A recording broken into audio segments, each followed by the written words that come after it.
Se lo anunciábamos antes de la pausa, está con nosotros el doctor Juan Carlos Martínez. ¿Cómo le va, Juan Carlos? Buenas noches. Muy bien, muchas gracias. Bueno, de vuelta, dando otra vuelta por aquí. Así es. Haciendo un impasse entre tantas entrevistas políticas que hemos tenido en los últimos días, que vamos a seguir teniendo de aquí hasta el 12 de junio. Hoy vamos a hablar, hemos venido hablando de distintos temas en esta columna. Hoy vamos a hablar de Alzheimer, una enfermedad que tiene mucho mito, muchas medias verdades, muchas cuestiones que por allí se confunden. Se lo relaciona con la demencia senil, se lo relaciona con la arteriosclerosis. ¿Tiene algo que ver? ¿Es una enfermedad distinta? Bueno, en realidad son formas de nombrarlas en la evolución del tiempo. Por ejemplo, una clasificación que se hace de las demencias es dependiendo de la edad en la que le aparece el paciente. Entonces, cuando la demencia aparece después de los 65 años, se llama demencia senil. Cuando aparece antes de los 65 años, se llama demencia presenil. La palabra de arteriosclerosis fue porque lo primero que se descubrió en las demencias fue que una de las mayores fallas era a nivel articular, arterial. Las arterias se esclerosaban, de ahí viene la palabra arterioesclerosis. Claro. O sea, se esclerosa la arteria pierde el calibre, disminuye. Y hay menos irrigación de sangre. Exactamente, claro. Llega menor el oxígeno. Por hábitos de vida, por cuestiones genéticas, ¿por qué pasa eso? Bueno, muchas veces dos situaciones puntuales que son prevalentes hacia esto es, por ejemplo, el exceso de colesterol, la falta de actividad física, la hipertensión arterial. Esos son síntomas que predisponen a lo que antiguamente se llamaba arteriosclerosis. Cuando ya decimos Alzheimer, ya estamos hablando de un tipo particular de demencia que hoy en día, al ser la más frecuente de todas, uno casi que al decir demencia está diciendo Alzheimer. Está diciendo lo mismo, claro. ¿Por qué es más frecuente ahora que antes? ¿O antes no se diagnosticaba tan fácilmente como se diagnostica ahora? Bueno, en realidad hay varias razones. La primera, yo te diría que hace un tiempo cuando vine, yo traje una placa en donde decía que la población de Argentina había crecido un 39% en los últimos años, pero los mayores de 85 años habían crecido 231%. Con lo cual, al crecer las personas de esa edad, aumentan las enfermedades de esa edad. Claro. En este caso el Alzheimer. Entonces, mucho más frecuentes desde ese punto de vista. Por eso hay más casos. Exactamente, por eso hay mucho más casos. Lo otro también a través de los descubrimientos, por ejemplo, hoy con una resonancia magnética hay estudios que determinan los primeros avances o por lo menos agarrar una demencia en los primeros indicios, cosa que a lo mejor cuando antes no había esa aparatología no se encontraba. O sea que con una resonancia se puede detectar. La resonancia, lo principal es el cuadro clínico. La resonancia es un estudio complementario que a nosotros nos parece capital, importantísimo para pedir para diagnosticar un Alzheimer. El cuadro clínico, dice usted, ¿cuáles son las señales de alerta para diagnosticar una enfermedad? Yo siempre vuelvo a lo no científico, ¿no? Al ámbito familiar, al ámbito de comunidad de amigos. ¿Cuáles son las señales de alerta que da una persona que está comenzando con un proceso de Alzheimer? Muy bien. Mira, lo primero que yo siempre aclaro es esto.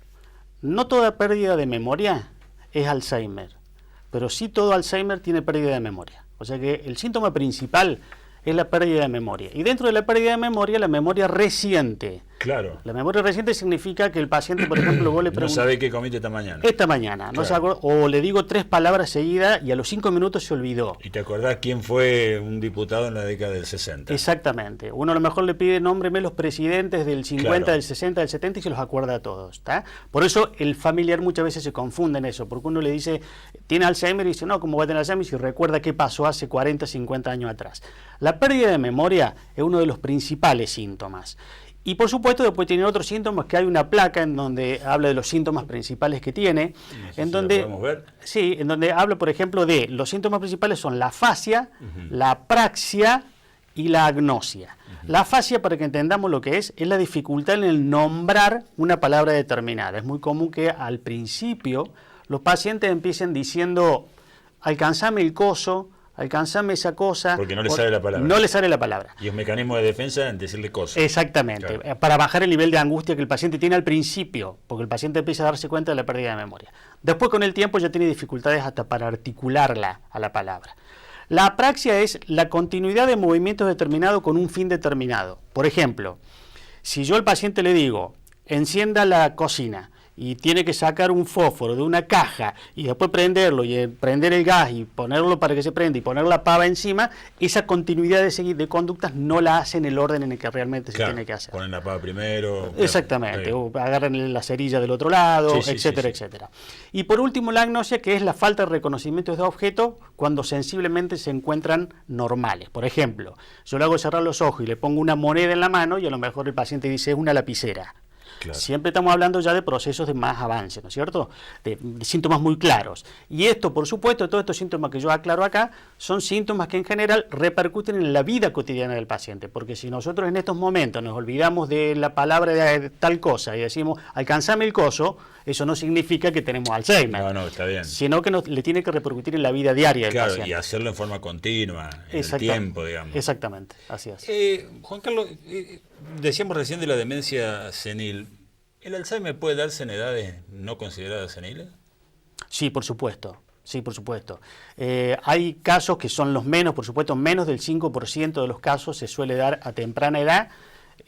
Yo he tenido pacientes de 48 años de edad con declaración de Alzheimer, a través de estudios de tomografía, de resonancias magnéticas. No son los más comunes. No, son los más comunes. Pero me imagino que son los más dolorosos, los más graves, ¿no? Por supuesto, sí. Porque uno se espera este tipo de enfermedades en una familia con los adultos mayores, no con una persona joven, ¿no? Exactamente.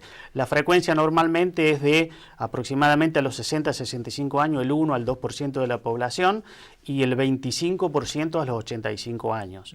Esto significa que va multiplicándose cada 5 años de manera exponencial, ¿no? Por eso es más frecuente después de los 65. Vamos a reiterar un concepto para que quede un poco más claro. ¿Ante qué síntoma más contundente hay que consultar a un médico? Bueno, yo diría que el primer... Vos decías los síntomas de la falta de identificar un objeto, la falta de hacer una secuencia, la falta de articular movimiento. Pero ¿cuál sería una síntesis, digamos, de tener un adulto mayor en casa y decir, bueno, ojo, con esto vamos al médico?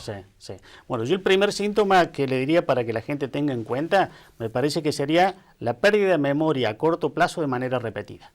Que el paciente perdió la memoria de algo determinado, no se acuerda de qué almorzó hoy. Claro. Bueno, una vez puede pasar, 2 veces puede pasar. Sí, por mejor toda la tarde agitada por otros motivos y se olvida. Exactamente. El mismo estrés, por ejemplo, que tenemos cotidianamente hace que tengamos menos retención y más dificultad en la memoria. Pero cuando eso se presenta de manera reiterada, ya es un indicio por lo menos para empezar a investigar. Claro. Empezar a investigar significa podemos empezar ya a pedir estudios, dentro de los cuales los estudios...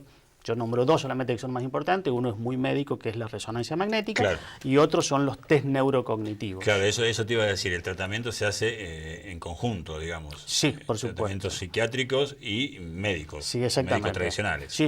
Y los psicopedagogos o los psicólogos especialistas en neurocognición son los que realmente estimulan al paciente. Yo siempre digo que obviamente el cerebro... Pero el psicopedagogo lo estimula a nivel cognitivo, le mantiene la memoria, digamos, fresca, activa. Exactamente. El cerebro es un órgano como todo. Cuando no se usa, se atrofia. Claro. Entonces hay que usarlo permanentemente. Permanentemente significa estimularlo permanentemente. Y hay gente especializada que hace que estimule el sistema nervioso central de esta persona, el cerebro, a veces para mantener lo que tiene o a veces para que el deterioro que el paciente va trayendo sea cada vez más lento. Claro, no sea tan brusco. Exactamente, que mantenga lo que más pueda su independencia. Por último, obviamente esto no se cura, pero se puede llevar una vida medianamente digna, digamos, con medicación, con tratamiento. Sin duda. Es muy buena la expresión de esto no se cura, se trata. Claro. Y se trata muy bien. Hoy en día hay tratamientos farmacológicos destinados fundamentalmente a actuar sobre las enzimas que producen todo este deterioro neuroorgánico a nivel cerebral. Existen comprimidos, existen inyecciones, existen medicamentos que retardan la evolución del proceso, pero no vuelve para atrás el paciente. Claro, no o sea, yo saco una resonancia magnética hoy, si saco una dentro de 5 años, para atrás no volvió. No. Puede que haya avanzado poco menos por el tratamiento. Menos por el tratamiento, pero claro, no se vuelve al estado original. Exactamente. Y en realidad eso es la cronicidad de la enfermedad, digamos. Exactamente, sí. Y el tratamiento en general, como digo, es combinado. La cuestión farmacológica por un lado y se complementa con la estimulación neurocognitiva. Que por allí es lo más difícil de hacer, ¿no? Sí, y yo me atrevería a decir algo. Lo más difícil que nosotros nos solemos encontrar muchas veces es con el cuidador de la persona. Claro. ¿Quién es el cuidador? porque uno puede dar un medicamento que ya sabe qué tipo de medicamento necesita este paciente por los estudios, puede hacer la estimulación neurocognitiva, pero el cuidador de la persona es todo un gran problema para la familia y por supuesto la familia lo traslada, ¿no? Claro, porque no debe ser fácil tampoco. No, hay que saber. No es fácil comprender personas que tienen Alzheimer y que muchas veces tienen síntomas, por ejemplo, como delirios, interpretaciones delirantes de en realidad se olvidó dónde dejó la plata. Yo creo que las personas de mayor edad dejan la plata entre un pullover, entre una camisa. Sí, hay casos, yo conozco casos de gente que se olvidó hasta el nombre de los hijos. Claro, sí, por supuesto, en proceso avanzado sí, se olvida el nombre de los hijos. Así en brotes, digamos, después lo recuerdan. Exactamente, sí. Despertarse a la madrugada y no saber el nombre de los hijos. Sí, o decir, llévenme a mi casa y está en la casa. Claro, está en la sí, casa. por supuesto. Y quien muchas veces suele caer dentro de esta situación de la sensación de delirio persecutorio es la persona que la cuida. Es muy común que el paciente le diga al familiar, fulana de tal que es la que me cuida, me está robando la plata. Claro. O muchas veces entre los propios hijos a uno le dice del otro, el otro es el que me está robando la plata de la jubilación. Hay que tener un cuidado especial con esto y estar preparado. Sí, ¿no? exactamente. Básicamente la terapia va también a la familia. Exactamente. Cuando lo cuida la familia. Cuando lo cuida la familia. Y si no, por lo menos enseñarles o por lo menos buscar a alguien que esté con conocimiento de lo que significa una persona de la tercera edad. Por eso digo, no es fácil conocer cómo se manejan este tipo de enfermedades. Juan Carlos, gracias por venir, un placer como siempre. Muchas gracias a ustedes. Juan Carlos Martínez, esta noche en el piso de Somos Noticias. La pausa, ya venimos.